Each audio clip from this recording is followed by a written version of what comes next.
Hey everybody, welcome back to the channel. In this video, we will be painting up more models for my favorite Space Marine Legion, the Imperial Fists. Like all good hobbyists, I never just have one project on the painting table at once. Across the 4 years that I've been painting them, I would build, paint, put them down, build, paint, go to something else, and so on and so forth. And over the last year or so, I stagnated painting this army specifically. But then, inspiration struck about a month ago. 11th edition was revealed. And a lot of the new Space Marine models I think will go perfectly in an Imperial Fists army. But before I add to this army, we have one problem. I still have quite a few Space Marines still on the sprue. So I'm going to do what any good hobbyist will do. Get through their pile of shame before buying new models. Shocking, I know. I pretty much have a combat patrol's worth of Space Marines sitting on my shelf. A box of Hellblasters, a box of Stern Guard veterans, some aggressors that I got from the Bastion Strike Force box, one character, and one Ballistus Dreadnought that I got off of eBay. So let's get fortified and paint some Imperial Fists. So to start the painting process, we're going to base coat it with a magenta primer and then do apparently a really shoddy zenithal highlight of white from the top. So because I'm psychotic, we're going to be using 4 different yellows for this. The first one being the classic Averland Sunset. So conventional wisdom tells us to thin our paints. And while that's absolutely true, I believe that yellow is a special case. Because of how translucent yellow is, I don't like to thin it as much as other colors that I use. While my numbers may not be exact, I never do a strict 1-to-1 ratio of yellow paint to water. Instead, it really is more like a 1.5 yellow to 1 water, maybe even a 2 to 1 water, depending on the color, the model, the undercoat, etc. On the right is 1 layer of my eyeball ratio. On the left is 2 layers of my eyeball ratio. Yellow number 2 will be Iriel Yellow. This is where we're going to start implementing volumetric highlighting across all of the Marines. So I have a couple of hot takes that I want to get through in this video. The first of them being, painting yellow is hard is just a meme. Over the last decade, a lot of people have gotten into this hobby. And a lot of those people may not have had a creative outlet before they picked up this hobby. You're new to the hobby, you pick up a box of Space Marines, you pick up some primer, you pick up some yellow paint because you want to paint them as Imperial Fists. 2 hours later, your black primer is showing through your really thin layer of yellow, and now you think your Marine is ugly. You go onto Reddit, or Instagram, or Facebook, you ask someone, hey, why does my yellow look so bad? And all the comments immediately reply, yeah, yellow's a hard color to paint, you just gotta get used to it. Now, clearly that is an over-exaggeration, but my point still stands. I think the mindset should change from painting yellow is hard to painting yellow requires a little bit more thought. You don't run a marathon if you've never trained for it. You don't deadlift 400 pounds if you're not trained for it. No pun intended, but I think we need to stop telling people that painting yellow is hard, when in reality, yellow requires multiple layers. I think it's become a self-fulfilling prophecy. Someone has a hard time painting yellow, they say it's hard, they tell other people it's hard, therefore people go into painting yellow thinking it's going to be hard and therefore failing. I believe that people confuse difficulty with work. And here comes my miniature painting hot take number 2. All art is work. And that's okay. There's a lot of time investment in this hobby.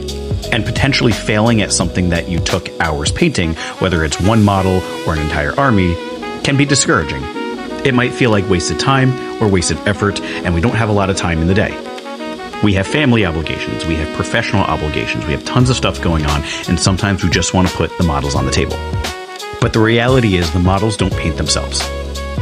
Weight doesn't lift itself. Your food doesn't cook itself. I can go on and on and on and on about the philosophy of effort and work and yada yada yada. Go down to the comments, call me a boomer, I don't really care. I'm not saying you have to go out and win a golden demon. I'm not even saying you have to be the best painter in your playgroup. What I am saying, though, is that I believe a lot of people have a YouTube short, TikTok algorithm type of mindset when it comes to this hobby. If the paint doesn't cover in one coat, it's a failure. At this point in the video, it's pretty obvious why the Imperial Fists are my favorite Space Marine Legion. Discipline is not a scary word to me. Difficulty isn't scary to me. I like hard things, I like overcoming challenges, and I like learning and becoming better. If you're like me, then you should like and subscribe. Let's get back to the actual painting. Here, you're going to see a side-by-side of the demonic yellow layer with only the Iriel yellow layer. I absolutely love demonic yellow. And speaking of yellows that I love highlighting my yellow with moon dust. As you can see with my demonic yellow layer, all of my layers are getting smaller as I'm highlighting up. I'm taking the smallest brush that I have and I'm spot highlighting and edge highlighting the places that I want people to notice.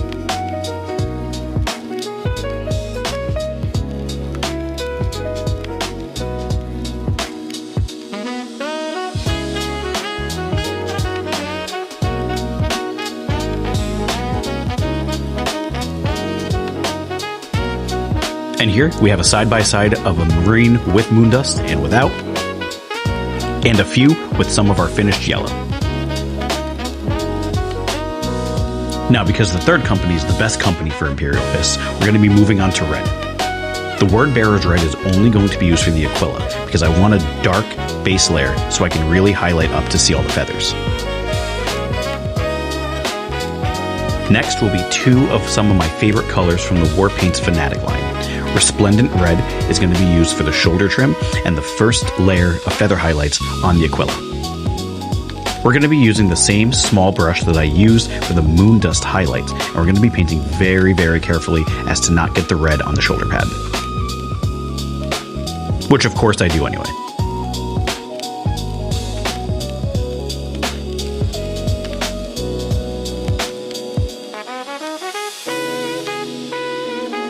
And the final red highlight will be legendary red for a nice pop. Have you ever used a color and you loved it so much that you almost want to paint an entire project just using that paint? These two reds really make me want to paint either a 40k Blood Angels army or a 30k Thousand Suns army. But like any good hobbyist, I already have about half a dozen projects that I'm painting. Surely I can't pick up another one, right?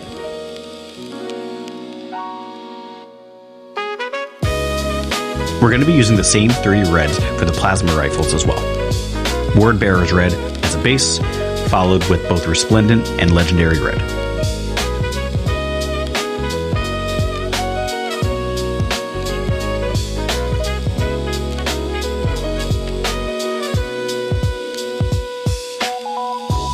Now this is one of my favorite parts of this entire little project. We're going to paint some Caliban green to get a deep green, which is my accent color, in all of the crevices of the plasma. Next, we're going to water down a white ink to get into all the crevices.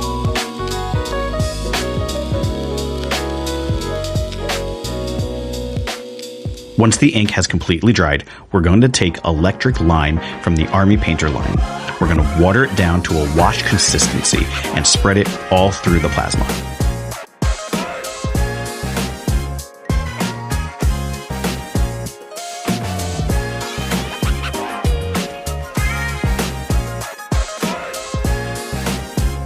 After I was done with the plasma rifles, I noticed I had a couple of mistakes on some of my Marines.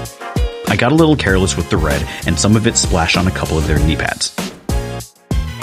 The paint was already dry, so I couldn't just use a wet brush to take it all off, so I came up with a quick remedy. I decided to paint on a little bit of heraldry on the knee pads to cover up my mistakes.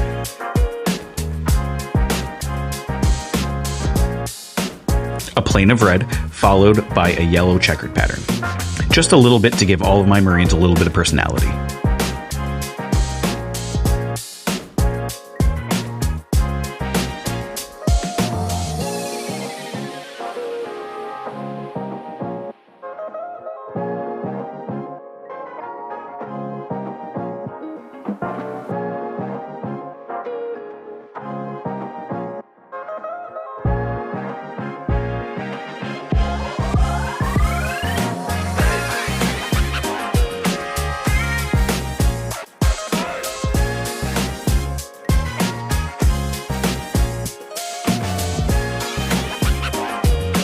I like these so much, I think I'm going to go back and do this on all of my 3rd Company Marines.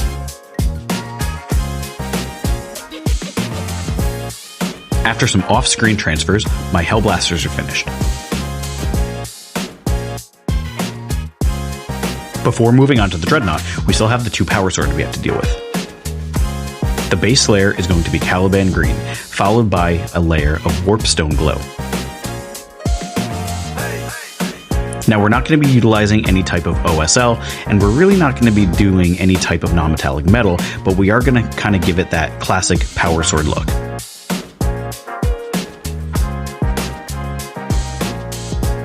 A little bit of blending, a little bit of layering, a little bit of edge highlighting.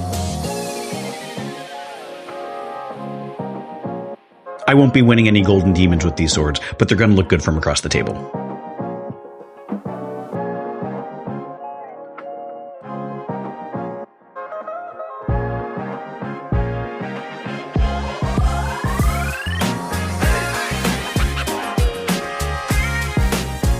For lighter highlights, we're going to be using Moot Green from Citadel, and we're going to be using a little bit of that electric line that we used earlier.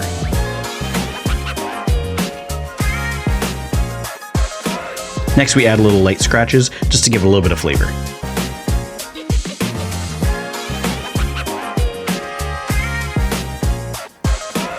And there you go, some quick and dirty power swords.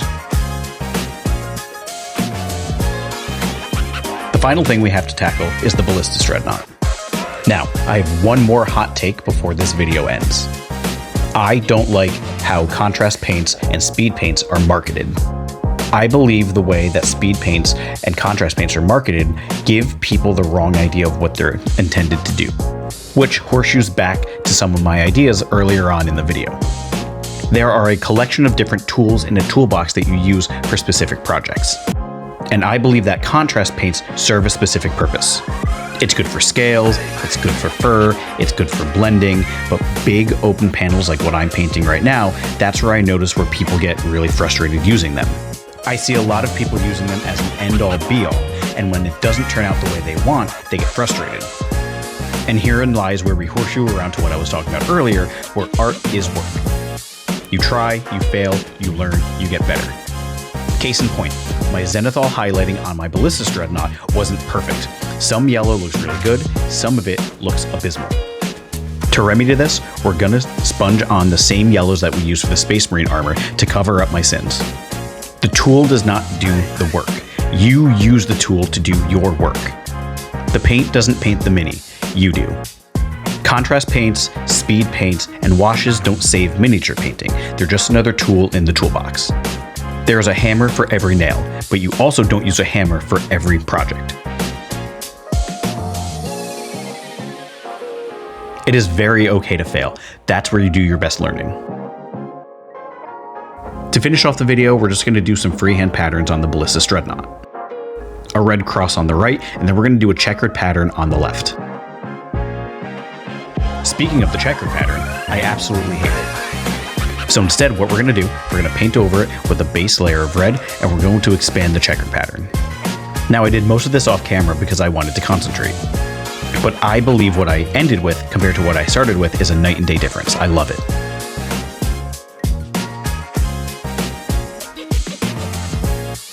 After that, we paint a few odd and end details, we add the transfers, and everything is finished. And there we have it, my backlog of Imperial Fists painted before 11th edition comes out. What do you think? Do you like the way I paint yellow? Do you like my green accent color? Do you think I take this hobby way too seriously and my ramblings were pointless? Tell me in the comments if you agree with me, roast me in the comments, I'll probably get a good chuckle out of them. I am an Imperial Fist enjoyer after all. I have to take some things a little too seriously. Subscribe if you want more ramblings, subscribe if you want more army paintings. I would love to see you guys in the next video. Thanks for stopping by.